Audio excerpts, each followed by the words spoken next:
expectation, and I hope that I will meet all these expectations.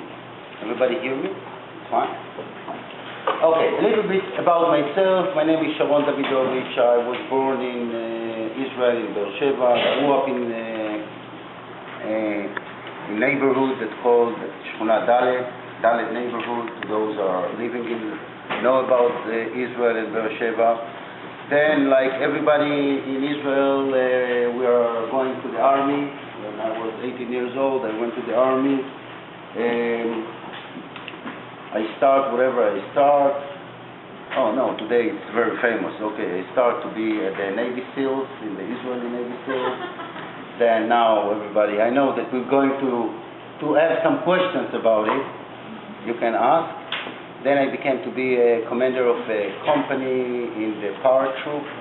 And then I became to be a commander of a battalion in the power troop. I was one of the commanders in the Gaza Strip in a very unique time. It's 1994 where all the negotiation in Gaza started. And I found myself after a position as a commander of a special unit that our job was to look for all the terror groups. I found myself that I'm sitting around the table and all these terror groups are around the same table. And now you need to negotiate. When I sit near Arafat, I thought, you know, dear Arafat, I think that I know about you more than your wife. And it was very interesting because you need to reprogram your mind, because from one that you look for them, they start to be one of the partner, and it's very unique situation. Then I was the commander of the Lebanon area at the time that Israel, before the IDF was pulled out of Lebanon. And I was another commander of another brigade, and then I was a commander of a division. Nice job, 10,000 soldiers, 27 units. It's a nice position. And then I think that I made one of my best decisions, that I'm not going to be the next chief of staff. And Jenef introduced me, interviewed me, and decided that they wanted to come to the States. And here is my story with Jenef. So today we are going to speak about water. Please interrupt me in any question during the explanation, not about the political issue. We are not political issue. If you want to hear about other idea that's connected to the last events in Israel, leave it to the end, and then I will tell my opinion, etc. And so we are dealing with water today. So it's very hard, and when I saw Eric here, and I told him, you brought me to a place like here, with this lake, and you want me to speak about the water crisis. It's very hard. It's very hard to explain to people what is the water crisis, even when you are staying in Boston. Because when you are landing in Boston Airport and you can see the Charles River above in Boston, you say, oh, it's crazy. How you can explain people about the water crisis at the same when you are in New York about the Hudson River and all the other things. So it's not an easy explanation. But those, in this slide, you can see some facts and figures about the water crisis in the world. And those facts and figures are coming from the UN. It's not coming from me. It's just copy. And I think that most of the people, that it's very obvious that you open the tap and you have water, think that there is water there all the time. There is no water all the time. And you can see what are the influence in the war, and from the big picture I will go to our small neighborhood. This is our neighborhood. From this map, you can see that by definition we are a semi-arid area. You know how many rainfall we have in semi-arid, how many rainfall we have? Less than 10 inches. Less than 5 inches. Less than 5 inches, okay. Less than 5 inches. 5 inches. That's it. You see, in Boston you can get it, or in New York or whatever, in the places that I live, you can get it in one big snowstorm. That done. The problem is not only the 5 inches, because if you were taking a place like Eilat, for example, you can get the 5 inches in 2 days and done. And this is why when we're speaking about water, it's not only about the amount of water, it's about frequency of rain. And another thing that we will speak about is about quality of water. Because for us, we are all the time thinking about drinkable water, but there are other kinds of water that we are using, and we will speak about it. So if you will see about our neighborhood, you can see that all of the entire region are suffering from the same problem. Which means we are going to speak about Israel.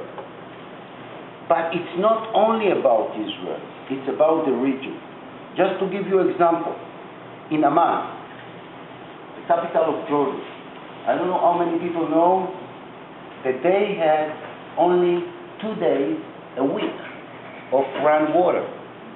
If you will go to Google Earth and you will find on the roof of each of the buildings that they built, you will see tankers, black tankers.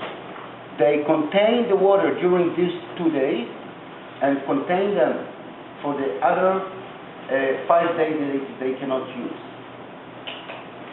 Damascus have the same problem. We will go, if you want to speak about the big picture, most of the water to Syria controlled by Turkey, our famous Turkey. Nice. They control all the water from Syria. And if the Syrians are not behaving nicely to the Turks, the Turks will just close the dam. And there is no water in Damascus. Which means, again, it's not only about Israel, and this is something that we need to understand, that we are speaking about the big pictures of our neighborhood. Just before we are going to our neighborhood, somebody lives here around Atlanta, Georgia, Florida, Alabama. What is the problem there? Somebody knows? What is the problem between Alabama, Georgia, and Florida? One river between 3 states. What? Try to split one river between 3 states. One lake. Yeah, one river. Okay, here is the story. 2 months ago, I went to meet the head of the water authority in Atlanta. And he told me, here is the story. Maybe you can help us. I say, what can I help you? He said, look, we have one lake, the Lanier Lake. Am I right? Lanier Lake.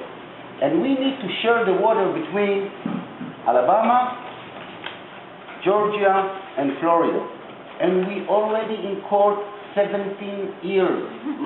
And we couldn't take a decision. So I told him, you know why? You know what? I will give you a solution. Come to our neighborhood. Come to our neighborhood. You want to deal with Alabama, with Georgia, and with Florida. We need to deal with Syria. We need to deal with Jordan. And we will deal with the Palestinians as well. And I'm telling you that we are dealing with them. And maybe we'll go even deeper in the next stage, that we will speak about the West Bank, about Gaza, and about Jordan as well. But we are dealing, even during the time that we were under definition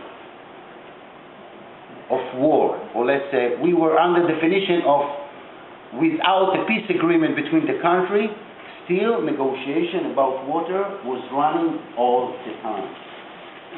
And this is something unique to our area. So from where the problems start, and if I heard a lot of people that speaking Hebrew here, and if somebody wants to help me to explain, I would be more than happy. Okay? So here is the problem from where it starts. We are hearing a lot about the Jordan River. How many have been in Israel? How many have been in the Jordan River? Okay. So you're a good crowd. Why? Because to you it's easy to explain, but think about our students or the people that's never been and see the Jordan, and they